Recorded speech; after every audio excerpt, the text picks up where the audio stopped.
মানুষের সমালোচনা করতে কষ্ট করতে হয় না, যখন তখন যেখানে সেখানে বসে মানুষের সমালোচনা করা যায়। তো আপনারা এটাই করতে পারবেন, পিছনে বসে মানুষের সমালোচনাই করতে পারবেন।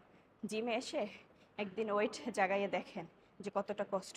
এই যে আমি পরিশ্রমগুলো করতেছি, আমার যে কতটা কষ্ট হচ্ছে এটা একান্ত আমি জানি। তো আপনারা যারা সমালোচনা করেন, আমি সেই সব সমালোচনাকারীদেরকে বলতেছি, একদিন হলে একদিন আসেন, জিমে এসে 1 ঘন্টা জিম করে দেখেন। এই যে ওয়েট, এই যে এক্সারসাইজ, এগুলো করে দেখেন। তখন বুঝবেন যে আসলে যারা জিম করে, যারা এক্সারসাইজ করে, তারা স্বাস্থ্য কমানোর জন্য কতটা কষ্ট করে। তখন আর আপনাদের মুখে এ ধরনের মানুষকে নিয়ে সমালোচনার কথা আসবে না। আর তখন আপনারা বলবেন না যে আসলে আপনি ভিডিও করতে জিমে আসছেন, ভিউ কামানোর জন্য জিমে আসছেন। এই শব্দগুলো, এই টপিকসগুলো তখন আর মুখ থেকে বের হবে না।